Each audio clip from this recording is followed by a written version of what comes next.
Les prochaines journées mondiales de la jeunesse, les JMJ, elles auront lieu cet été à Lisbonne en présence du pape François. Et les jeunes du monde entier ont rendez-vous là-bas du 25 juillet au 6 août pour vivre une belle aventure à la fois spirituelle et humaine. Bonjour Père Gaël Catalano. Bonjour Agnès. Alors vous êtes prêtre dans notre diocèse sur l'ensemble paroissial RM Ouest et vous êtes l'accompagnateur de ces jeunes Sartois qui vont partir au JMJ. Première question Père Gaël, les JMJ, pour vous, en tant que jeune prêtre, ça représente quoi ?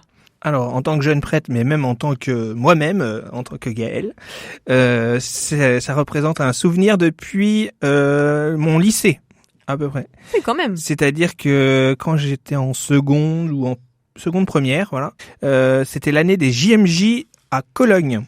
Voilà. En présence de Benoît XVI. C'était les premières JMJ de Benoît XVI, exactement. Et j'étais trop jeune pour pouvoir y aller, donc j'étais frustré. Voilà. Et donc j'ai dû patienter les JMJ suivantes pour les vivre. Et donc c'est une longue histoire puisque cette année, je vais vivre mes 4e journées mondiales de la jeunesse. C'est surtout un enthousiasme qui m'habite, surtout que ce seront les premières en tant que prêtre. Elles revêtent encore une nouvelle dimension, voilà. Après, pour faire le parcours de mes JMJ, voilà, mon petit CV JMJ. Donc, mes premières JMJ furent à jamais celles de 2008 à Sydney. Donc, on était une petite délégation à l'époque donc du diocèse du Mans, en lien avec toutes les délégations de la région Pays de la Loire. On est parti, on s'est envolé jusqu'en Australie. Et au retour, on s'est dit, on va le faire en 2 fois. Donc, on a vécu une semaine aussi de service en Thaïlande. Donc, il y a une découverte de l'Église universelle dans sa dimension internationale, rencontre avec des jeunes du monde entier, notamment avec l'Église australienne. Voilà, c'était un beau moment.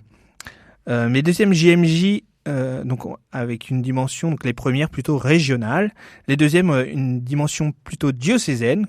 Un peu comme ce qu'on va vivre finalement cet été à Lisbonne. Donc c'était pas très loin de Lisbonne, enfin sur la route à Madrid en 2011. Voilà. Et ceux qui les ont vécus se souviennent particulièrement du week-end final avec la veillée, la nuit d'adoration et la messe finale le dimanche avec le pape Benoît XVI, notamment de cette tornade, de cette tempête qui a traversé le camp final. Et donc on les a vécus vraiment en diocèse, ces JMJ-là, et accompagnés de la figure de nos évêques. C'était très beau, le thème c'était « Enraciné dans le Christ, affermi dans la foi ». Et les enseignements des évêques avaient été particulièrement marquants. Et on avait reçu les jeunes pèlerins, le YUCAT, le catéchisme pour les jeunes, à cette occasion. Voilà. Mes 3e JMJ, j'étais séminariste, ça y est. On a franchi une étape. Là, voilà. il y a eu et donc upgrade. nous étions, cette fois-ci, nous sommes partis en Pologne, à Cracovie. Voilà. Donc découverte aussi, et j'étais un peu dans l'organisation. On avait fait un voyage de repérage dans le pays. Et voilà, maintenant les 4e JMJ, toujours en Europe, Lisbonne. Et donc Monseigneur Le Sceau, notre ancien évêque, avant de partir, m'a dit « Père Gaël, tu veux bien accompagner les JMJ en tant que prêtre accompagnateur ?» Je fais « Ah bah oui, super !» Donc, on est une petite équipe là dans le diocèse qu'on appelle l'équipe pilote pour s'occuper d'organiser ce qui est matériel, mais ce qui est spirituel aussi, de ces JMJ. Alors justement, ça s'organise comment ? Parce que c'est quand même pas rien d'emmener... Vous emmenez combien de jeunes à peu près ? Vous avez une idée ? Eh bien, les inscriptions sont en cours, Agnès. Pour le moment, donc on a 3 formules même, on va dire 3 formules. Donc la formule principale, c'est donc les 2 semaines au total. On part du Mans, on revient au Mans, logé nourri, avec une première semaine donc en diocèse. Donc on sera à Coimbra, là où une des voyantes de Fatima était religieuse, voilà, sœur Lucia. Et on va vivre un festival avec la communauté de l'Emmanuel, avec des jeunes du monde entier. Voilà. Ensuite, une journée à Fatima. Et la deuxième semaine, la semaine des JMJ à Lisbonne. Donc ça, c'est la première formule, la classique. Et on espère emmener 2 quarts, peut-être 3, si les inscriptions... on a l'impression qu'il y a une dynamique là en ce moment qui se met en place. Donc peut-être 3 quarts, nous verrons bien. En tout cas, vous pouvez vous inscrire sur le site du Pôle Jeune. La deuxième formule, c'est on s'adresse à une population justement 18 ans et plus, 18-35 ans. Donc c'est des gens aussi qui peuvent travailler, donc qui peuvent pas forcément se libérer 2 semaines. Donc il y a la formule courte. Les jeunes nous rejoignent sur la 2e semaine. Et la 3e formule, organisée par Anne-Claire Lefebvre, y aller à vélo. Donc si vous avez de bons mollets, vous partez donc cette fois-ci pas 2 semaines ni 1 semaine, mais plutôt 1 mois pour faire la route, seulement l'aller à vélo. Donc, Le Mans-Lisbonne, quoi. Le Mans-Lisbonne à vélo. Alors c'est pas moi qui accompagnerai cette route-là, moi j'accompagne la route bus, voilà. Mais ça sera le père Étienne de Château-du-Loir qui accompagnera cette route vélo. Mais ça. À chaque fois, Père Gaël, c'est un petit peu vous qui coachez, je dirais, spirituellement ces jeunes ou pas ?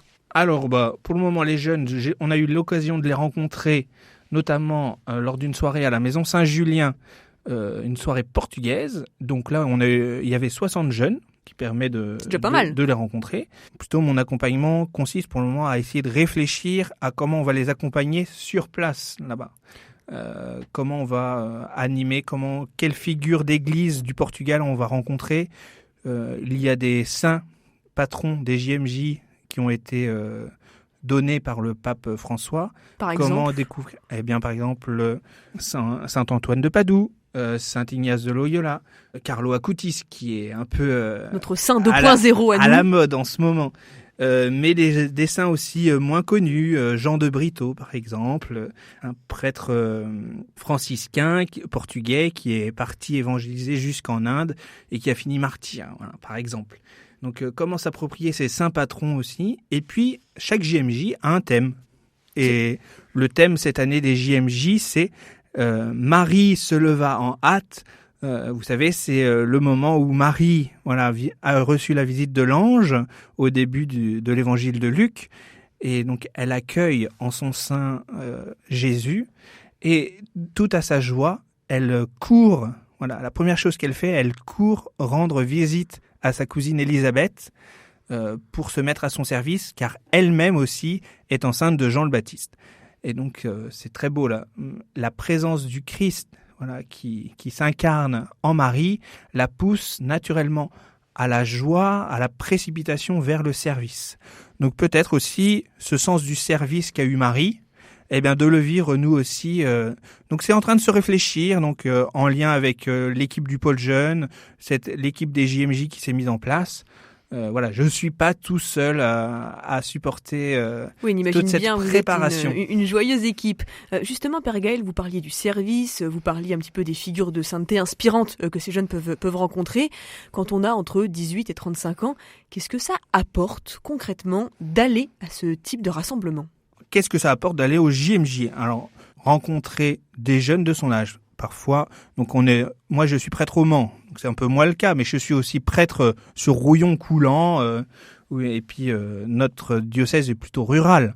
On se disait lors d'une autre rencontre avec vous, Agnès, que parfois dans nos assemblées, on peut se retrouver le seul jeune de la paroisse. Oui, avec beaucoup de têtes blanches parmi les rangs. Ça peut arriver. Eh bien, c'est l'occasion de se rendre compte qu'on n'est pas des vilains petits canards, qu'il existe d'autres chrétiens. Voilà, et puis en Sarthe. Donc déjà, le défi, c'est de faire groupe ensemble en diocèse. Donc de se connaître, on va vivre 2 semaines ensemble, on va vivre quelque chose d'extraordinaire. On attend peut-être 2 millions, peut-être 2 500 000 jeunes pèlerins du monde entier sur place. On n'a pas l'occasion de vivre ça tous les jours. Même, je pense, les JO de 2024 à Paris, il y aura moins de monde. Et après, je dirais, d'un point de vue plus spirituel, vraiment plus intérieur, ça donne quoi ? Alors, souvent, on est emporté par les belles liturgies, on est emporté par les temps de silence, par les temps de réflexion. C'est vraiment un pèlerinage, en fait. C'est l'occasion de faire aussi le point sur soi. On est emporté par la foi des autres, on est aussi emporté peut-être par ces figures de sainteté qu'on va découvrir. Donc ça peut être source d'écoute d'un appel plus particulier. Il y a beaucoup de religieux, religieuses, de prêtres qui ont senti leur appel à la vie consacrée lors de JMJ. Et à l'inverse aussi, il y a la vocation de mariage. Combien de couples se sont rencontrés au JMJ ? Ça arrive aussi. On ne sait jamais. Le Seigneur, abandonnez-vous. Enfin, en tout cas, ceux qui vont venir au JMJ, laissez-vous porter parce que vous allez vivre. N'attendez pas un programme bien établi. Il y aura toujours de l'imprévu. Voilà. Alors laissez-vous bousculer par l'imprévu de ce qu'on vivra. Merci beaucoup Père Gaël Catalano pour vos réponses aujourd'hui sur RCF. Si on veut avoir un peu plus d'infos sur les JMJ, sur les départs depuis notre diocèse, c'est quoi? C'est le site du Pôle Jeune, c'est ça? Le site du Pôle Jeune, le site du diocèse, il y a des liens. Les inscriptions sont en cours. Alors si vous nous suivez sur les réseaux sociaux aussi, il y a toujours une vidéo tous les 13 du mois. Pourquoi le 13? Parce que... 13 mai, Fatima? Ouais, exactement, Agnès, bravo. Donc tous les 13 du mois, Marie était apparue. Et donc on s'est dit c'était une bonne date pour faire cette petite vidéo clin d'œil sur les JMJ. Et puis inscrivez-vous et puis on priera pour vous. C'est bien noté. À bientôt Père Gaël, merci.